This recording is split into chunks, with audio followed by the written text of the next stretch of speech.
2,000명 교회는 5,000명으로의 플랜, 설교에 관련된 내용을 설명하겠습니다. 2,000명을 목표를 하시기까지 목사님의 설교는 탁월하셨을 것입니다. 그러나 탁월하심에 대한 목사님의 설교로서의 캐리어는 지금 현재로서의 캐리어가 최고일 것입니다. 그러면 2,000명에서 5,000명으로 가기 위해서는 목사님의 설교를 패러다임의 전환이 필요합니다. 그 패러다임은 현재 만들어진 목사님의 설교의 캐리어를 5,000명으로서의 설교의 캐리어를 상향시켜야 됩니다. 패러다임의 전환이 그레이드를 높이는 쪽으로서 패러다임의 전환을 하지 않으면 5,000명의 성도가 되지를 않습니다. 그러면 2,000명의 목사님이 5,000명의 캐리어로서의 설교를 어떻게 할 것인가? 지금의 목사님의 설교를 끊임없이 모니터를 해보면 내 설교가 어떤 경향성을 띠고 있는가, 내가 설교를 하는 데 있어서 성향은 어디로 가고 있는가에 대한 내용이 나올 것입니다. 그러면 실제적으로 2,000명이 5,000명 될 때의 목사님의 설교는 교회 인사이드로 하고 있는가, 교회 아웃사이드로 하고 있는가? 교회 인사이드로서는 교인들을 향하여서 제시하는 것으로 2,000명까지 만들어져 있는 부분에 있어서의 목사님의 설교의 캐리어가 만들어졌습니다. 그러면 2,000명이 5,000명으로 가기 위해서는 5,000명으로부터 시선을 끌을 수 있는 캐리어가 되지 않으면 목사님의 성도들은 2,000명으로서 만족해야 하는 것입니다.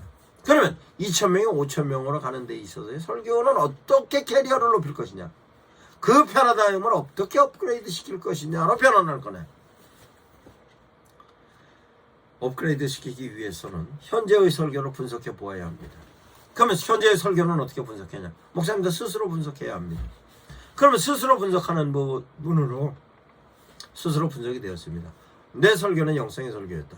내 설교는 지성의 설교였다. 내 설교는 감성의 설교였다.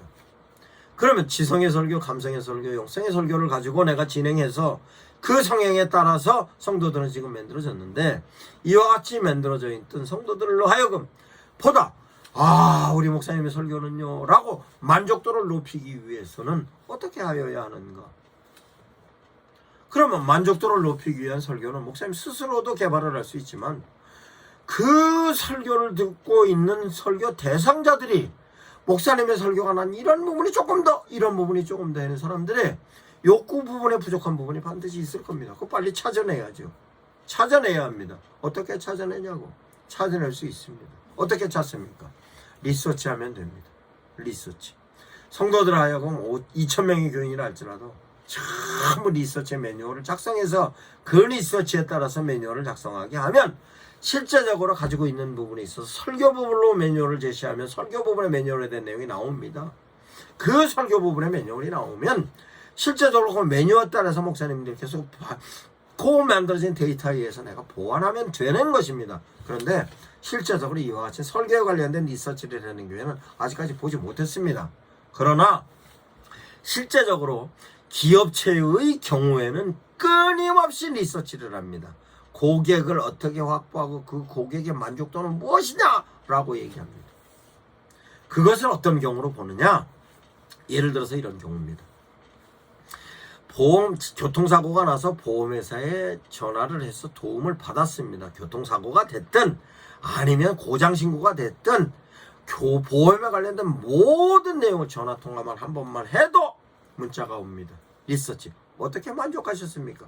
부족한 점이 무엇입니까? 이 내용은 보험회사뿐만 아니라 114로 전화를 걸어도 114에서 문의했던 내용 갖고 반드시 리서치 다시 돌아옵니다. 그것은 실제적으로 모든 기업체에서로 지금 진행하는 내용은 고객의 만족도에 관련된 내용은 끊임없이 점검합니다. 그런데 교회에서는 이와 같은 리서치하는 데 대한 교회는 제가 본 기억이 없습니다. 그러면 이거 하기 위해서는 실제로 교인들을 향해서 끊임없이 교회에 대한 만족도에 대한 리서치를 해야 하는 것으로, 그 만족도에 대한 내용 중에 가장 중요한 것은 목사님입니다. 그럼 목사님이 갖고 있는 성향과 품성에 관련된 내용도 리서치해서 부족한 점이면 보완해야죠. 뿐만 아니라 목사님의 메시지에 관련된 내용도 설교에 있어서도 리서치해서 부족한 부분을 보완해야 하는 것입니다. 이와 같은 데 대하여서 반드시 목사님께서 갖고 있는 성향이 나는 감성적인 성향이다, 지성의 성향이다, 영성의 성향이다, 그 부분은 고집할 것이 아니라 실제적으로 성도들이 목사님의 설교는 지성의 목사님의 설교가 너무 좋아서 출석을 했습니다만 지성의 목사님의 설교를 통하여서 성도들이 갖고 있는 부분에 있어서 감성적인 부분에 있어서 고품을 느끼고 있으면 그 고품에 관련된 내용이 성도들로 하여금 전달이 되어졌을 때 그 고품을 어떻게 해결할 것인가에 대한 내용을 제시해야 하는 것입니다. 그러면 실제적으로 한국교회 목사님들의 성향을 보면 대체적으로 영성의 성향을 갖고 있는 분은 계속 영적인 얘기만 합니다. 지성의 성향을 갖고 있는 분은 계속 지성의 성향을 얘기합니다. 그러면 감성의 성향을 갖고 있는 분은 계속 감성적인 성향을 설교만 합니다. 그러다 보니 그 성향에 따라서 교인들이 그렇게 만들어졌습니다. 그러면 제가 개척할 당시에 메모드 교회가 두 교회가 있었습니다. 한 목사님은 지성에 관련된 내용으로 목회를 하시는 분이었고 설교도 지성에 관련된 내용으로 설교를 하십니다. 한 분은 감성에 관련된 내용으로 설교를 하셔서 그 감성을 통하여서 목회를 하셨는데 제가 전도를 하면서 현장에 가서 그 교인들하고 접촉해 보니 지성의 목회를 하고 계시는 분들은 전부 지성에 관련된 내용으로서 성향을 띠고 있고 감성의 성향으로서 목회를 하시는 분은 전 교인들이 대체적으로 감성의 경향성을 띠고 있었습니다. 그러니까 지성의 경향성을 띠고 있는 성도들은 차갑습니다. 감성의 성향을 띠고 있는 성도들은 따뜻합니다만 지력이 떨어졌습니다. 그러면 이와 같은 부분에 있어서 단순하게 나의 성향대로 갈 것이다가 아니고 실제적으로 지성의 분의 설교면 영성과 감성이 첨부되어야 하고 감성이면 지성과 영성이 첨부되어야 하고 영성이면 지성과 감성이 첨부되어야 하는 것입니다. 이렇게 첨부될 때 성도들의 만족도를 높이는 것이고 만족도를 높이는 것만큼 목사님들께서 성도들로 하여금 제시하였던 설교가 그 설교가 효과적으로 이해되어졌던 내용이 오래 기억에 남고 오래 기억에 남는 각인되어졌던 것은 삶의 현장에서 그와 같은 설교의 메시지의 상황과 유사한 상황이 되었을 때는 그 상황에 따라서 목사님의 메시지로 판단과 결정과 실천하는 데 매뉴얼을 쓰는 겁니다. 그러면 이와 같은 부분에 목사님께서 설교를 하고 계시는가에 대한 내용을 실제적으로 성도들이 목사님의 설교에 대하여 어떻게 수용하고 있는가, 무엇을 바라고, 어떤 것은 좋고 어떤 것에 관련된 것은 이와 같은 데는 리서치가 반드시 필요한 것입니다. 그럼 리서치가 되어졌습니다. 리서치가 되어졌으면 나는 지성의 목회를 하고 있고 설교도 지성이었어. 지성이었으면 내가 감성적인 부분을 어떻게 보완을 할 것인가. 실제로 지성에서 감성으로 첨부하는 데 있어서 보완적인 내용을 상당히 어렵습니다. 그러나 어렵다 할지라도 해야 하는 것입니다.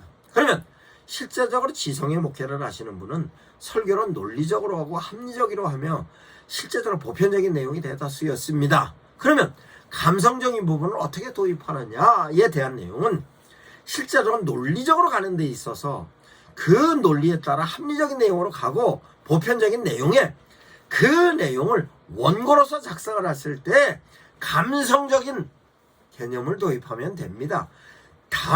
채택하는 단어를 감성적인 내용을 넣기 시작하면 감성적인 내용으로 교인들은 느낍니다. 왜냐? 지성의 목회를 하시는 분들은 쓰는 용어가 지적인 용어로다가 많이 씁니다. 지적인 용어를 많이 쓰기 때문에 성도들은 그 지적인 용어에 익숙해져 있는데 그러다 보니 차가운 이성에 관련된 부분으로 찾아갔는데 감성에 관련된 단어를 채택하면 감성적인 부분으로서 받아들이기 시작하는 것입니다. 그 감성적인 개념만 단어로 채택하는 것이 아니라 가능하면 지성의 목회를 하고 계셨던 분, 지적인 목회를 하고 계셨던 분들은 실제적으로 논리로 설명을 하고 있기 때문에 명제로 딱딱 떨어졌습니다. 문장이. 그래서 실제적으로 지성의 목회를 하시는 분들은 멘트 자체도 아나운서적인 멘트를 하셨을 것입니다.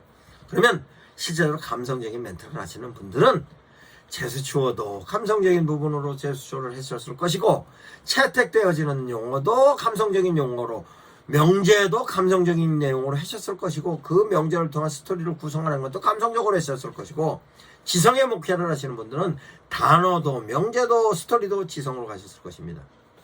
그러면 실제적으로 지성의 목회를 하셨던 분들은 대체적으로 단어와 명제로서였는데, 감성적인 목회를 하셨던 분들은 단어와 명제의 내용이 스토리로 많이 구성을 하셨을 것입니다. 그러면 실제적으로 면에 있어서 내가 지성의 목회였으면 명제를, 가능하면 단어를 채택하는 단어와 명제로 끝나는 것이 아니라 스토리로 구성해야 되겠다. 이에 관련된 내용, 스토리화하면 그래도 감성적인 설교로 변환이 됩니다. 거기에 따라서 영성으로 첨부를 해야 되겠다 하면 영성에 관련된 부분으로 무엇을 첨부할 것인가? 영성에 관련된 용어가 있습니다. 그러면 감성적인 용어와 함께 영성에 대한 용어를 첨부하면 실제적으로 한 문장 명제 의미 속에 지성의 용어, 감성의 용어, 영성의 용어를 첨부하면 실제로 교인들은 거기에 대해서 느낍니다. 그러면 이와 같이 용어 자체도 지성의 용어, 감성의 용어, 영성의 용어, 그러면 그 내용을 명제로서 진행을 했으면 실제로 그 명제로서 진행의 문장의 길이도 논리적으로 짧게 했던 논리에서 감성으로서 좀 늘릴 수도 있고 영성으로서 조정을 할 수 있는 것입니다. 그와 같은 데 대한 내용이 설교의 메시지로 진행하는 것이고, 그럼 설교의 메시지로 진행되어졌던 내용을 어떻게 스토리로 구성하는가에 대한 내용입니다. 그러면 스토리로 구성하는 데 대하여서는 설교를 바운딩으로, 로드맵으로, 프레임으로 구성해서 패턴까지 적용을 하면 실제적으로 이와 같은 부분에 있어서 설교의 원고로서 디자인이 적절하게 디자인이 되는 것입니다. 그 내용은 제가 설교의 바운딩이든 설교의 로드맵이든 설교의 프레임이든 설교의 패턴이든 섹션으로 정리해놨던 것을 목사님들께서 기억하셔서 그 내용을 그대로 활용하시면 되는 것입니다. 그러면 실제적으로 원고에 관련된 내용이 이와 같으면 다시 실제적인 부분에 있어서로 전달에 있어서의 어떤 것이었는가? 그건 스피칭이지 않습니까? 그러면 내가 실제적으로 스피칭 하는 데 있어서 지성의 스피칭으로서의 스피칭 베이스를 형성을 하였다. 감성의 스피칭으로 스피칭을 형성을 하였다. 영성의 스피칭으로 형성을 하였다. 이 내용을 내가 부족한 부분으로 변환하는 부분에 있어서 지성이면 지성에 관련된 부분에, 감성적인 부분에 있어서로 스피칭으로, 뿐만 아니라 영성의 부분에 스피칭으로 말에 대한 속도를 조절하는 것입니다.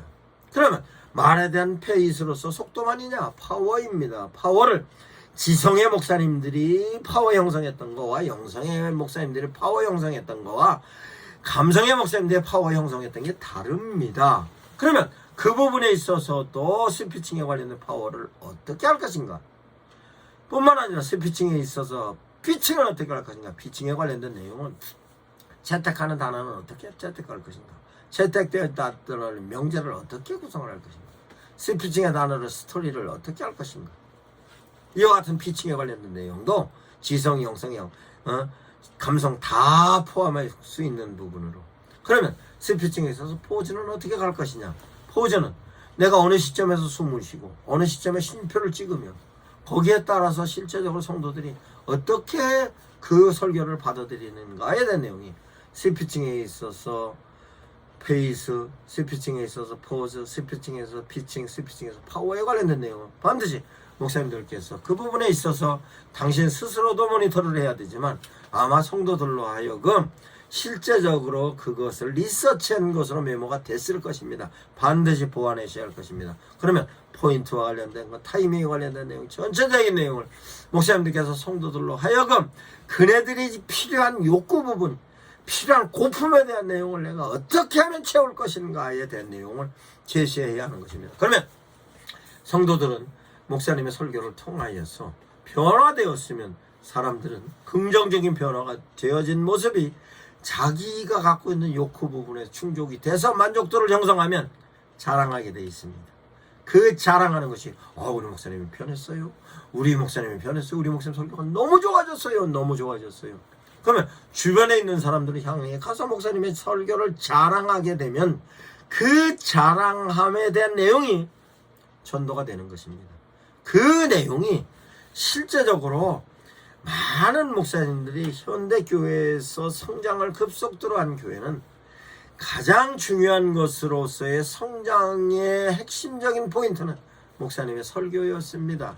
그 설교를 당신이 갖고 있는 성향에 의해서 설교를 한 것으로 성공합니다만, 저의 경우는 그것 갖고 보다는 실제적으로 목사님들의 설교가 모든 사람들이 듣고 수용할 수 있을 만한 설교의 메시지로 업그레이드 되어서 설교를 듣는 대상자들이 성도들이든 성도가 아닌든, 그러면 실제적으로 그네들이 모든 사람들이 수용할 수 있을 만큼 하나님의 메시지가 전달이 될 수 있게끔 목사님의 설교가 진행되어야 한다고 봅니다. 그러면 실제적으로 목사님의 설교가 교회 인사이드로 향하였을 때에 대한 내용이 이 정도로 분석이 되었으면, 이제는 교회 아웃사이드로서 2,000명인 교인이 5,000명으로 갈 때는 아웃사이드적인 부분에 있어서 인사이드와 아웃사이드에 관련된 내용을 주일날 낮예배에 설교한다 할지라도 조화로움 속에 설교가 완성도를 높여야 하는 것입니다. 그러면 실제적으로 교인들이 목사님의 설교를 듣고 은혜를 받습니다만, 굳이 설교를 안에 있어서 굳이 교인들이 성도들로만 쓸 수 있는 용어만이 탈피해야 합니다. 교인들이 특별하게 교회인들끼리 쓰는 용어가 아닌 용어를 목사님들께서 설교로 채택한다 할지라도 성도들은 압니다. 왜 그러냐? 교인들이 아닌 사람들이 SNS를 통해서 목사님의 설교를 듣고 공감대를 형성할 수 있기 위해서에 대한 내용입니다. 이 내용은 실제로 하나님께서 창조한 모든 부분에 있어서 자연과학뿐만 아니라 사람들이 갖고 있는 지적인 부분에 있어서 인지력을 높일 수 있는 사회과학적인 부분에 있어서로 사람들이 판단과 결정을 하는 데 있어서의 요인으로 하나님께서 만들어놓은 사회학적 구조로서의 메커니즘에 관련된 내용이기 때문에 그와 같은 데 대한 내용으로 제시를 하여도 우리 기독교적인 용어가 아니라 할지라도 저네들은 듣고 그 부분에서 공감대를 형성을 하고 성도들은 그 부분에 있어서 갈등 안 합니다. 그러면 실제적으로 내가 설교를 함에 있어서 어떤 논리를 갖고 어떤 근거를 통해서 어떻게 제시하느냐에 따라서 전해들을 향하여 시선을 끌을 수 있는데, 그 시선을 끌을 수 있는 수단이 SNS이기 때문에 SNS는 언제든지 열어보면 바라볼 수 있는 것으로 실제적으로 목사님들 교인들을 향하여서 제시하는 메시지로 성도들이 위로는 받습니다만, 현재 사회는 상당히 어렵고 고통 가운데서 진행되고 있습니다. 그 내용은 사회적인 위기가 왔고 경제적인 위기가 왔으며 도덕적인 위기가 왔고 문화적인 위기가 왔습니다. 그 위기에 따라서 교회에서 어떤 역할을 하는가에 대하여서 그네들이 시선을 끌을 수 있는 데 대하여서 그 내용이 설교 패러다임으로 차용되어졌던 그 내용이 차용되는 용어, 차용되는 개념을 교회 내적인 면에서 개념을 하면 전에도 시선 못 끕니다. 그러면 개념이 모든 사람들이 포용할 수 있는 하나님의 능력의 개념으로서 채택되는 단어가 그네들이 이해할 수 있는 내용, 채택되는 명제에 관련된 내용, 그 부분으로서 제시하여서 하나님의 메시지가 그네들의 필요한 메시지 적절하게 전달이 되면 그네들은 교회를 향한 시선을 갖고 옵니다. 그 갖고 온 것이 전도자들이 현장에 나가서 우리 목사님 설교라고 비춰주는 유튜브 영상을 통해서 그네들이 받아봤을 때 그 부분은 공감대가 형성이 되고 교회를 바라보는 인식이 달라집니다. 인식이 달라지면 교회 올 확률이 높아지는 것입니다. 그런데 한국교회 현실은 큰 교회 목사님이나 적은 교회 목사님이나 모든 설교 내용을 분석해 보면 실제적으로 모든 개념으로서 표현하는 단어, 차용하는 단어, 문장, 내용, 형태, 그와 같은 모든 내용을 교회 인사이드로 한계를 띄고 있는 것을 봅니다. 그러면 큰 교회 목사님들 조회수가 많이 나왔습니다 라고 얘기를 하면 현재의 상황이 조회수가 많이 나올 수밖에 없었습니다. 왜냐? 비대면으로 예배를 드리니 단신 목사님의 설교를 받아봤습니다. 그 설교를 유튜브를 통해서 보는데 바로 옆에서 유튜브에서 다시 옆에 영상을 띄워줍니다. 그 영상은 조회수가 많은 영상은 동시에 띄워주기 때문에 그 옆에 봐서 넘어갑니다. 넘어가면 실제적으로 한국교회에서 설교 조회수가 대단히 많은 목사님들이 조회수가 많다고 나름대로 생각을 하시겠습니다만, 그 조회수는 하나님을 모르는 사람들이 좋아한 것이 아니라 하나님을 아는 다른 교회 성도들이 좋아한 것입니다. 이 내용을 목사님들께 각성하셔야 합니다. 그러면 어떻게 해야 하느냐? 교회 인사이드적인 부분과 교회 아웃사이드적인 전체적인 사회를 아우를 수 있는 하나님의 메시지로 설교를 선포해야 합니다. 그 설교는 일제강점기 때부터 시작을 하여서 한국 교회의 초대 기독교 사회에 있어서는 역할을 했습니다. 그와 같은 데 대하여서로 다시 돌아가야 합니다. 사회의 역할하는 하나님의 메시지로 선포하시기 바랍니다.